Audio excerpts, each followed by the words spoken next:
You ever notice that it's always something?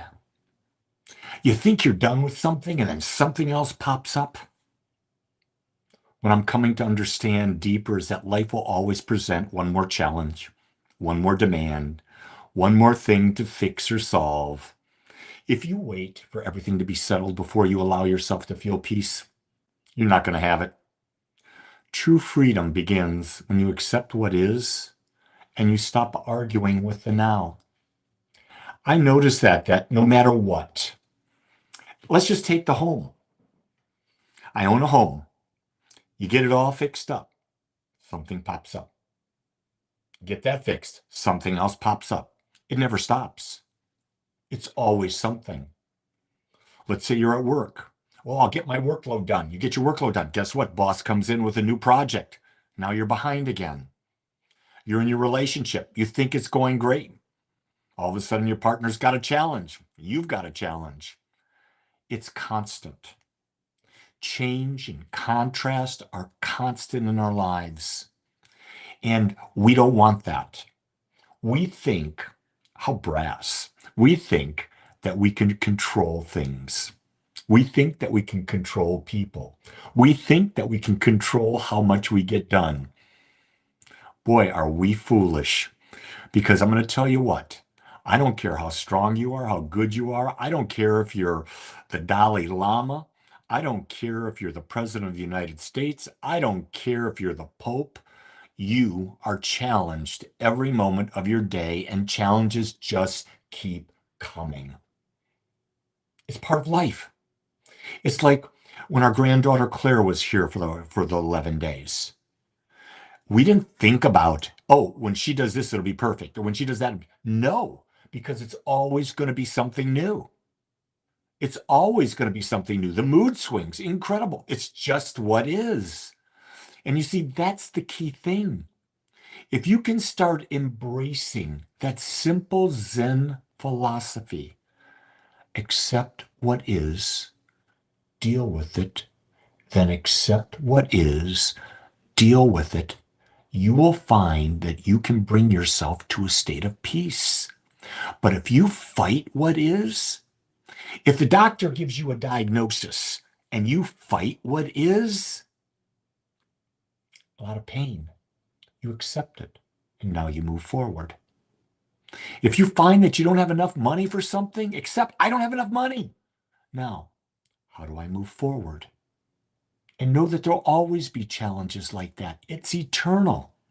A couple days ago, I celebrated my, oh my gosh, 74th birthday. And I realized there was not a day in my life when I wasn't challenged. There were moments when I accepted what is that I found that peace. I can tell you now that each day is a little easier for me. Yesterday, I got hit with a bunch of challenges. I had to accept them, and then I took them on one at a time to the best of my ability, not worrying about it, simply dealing with what is. Here's the other thing. Sometimes when you're dealing with challenges or opportunities to fix things, things that must be fixed in your life, like something's wrong with your cold plunge. That's a big problem to have, but I'm working on fixing that. You've got to realize it takes time. It takes time to understand, what parts do I need to order? How long will it take for the parts to come here? Do I really know what I'm doing? Do I need to call help? You don't worry about it.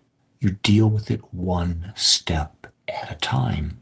And when that gets resolved, or you've done as much as you can on it for the day, you move to whatever's next on your list. But first off, look at your list and see, is it even important? Is it important? Is it important? I get a lot of spam. Being a minister, I get a lot of spam, people wanting things from me, yada, yada, yada. But I'll tell you something. I don't answer my phone. If I'm needed, there'll be a voicemail. If there's a voicemail and it's a person who's actively involved in my community, then I deal with it. If it's a person I don't know, chances are I don't have the time to deal with that. I have to pick and choose how I work with life because my time is limited.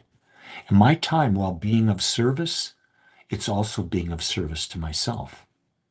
You always start nurturing yourself before anyone else, because if you don't, you won't have anything to give. You may say, that's pretty selfish. I said, go ahead, call me anything you want. But I understand one thing, and it's what I teach. Everything begins and ends with self-love.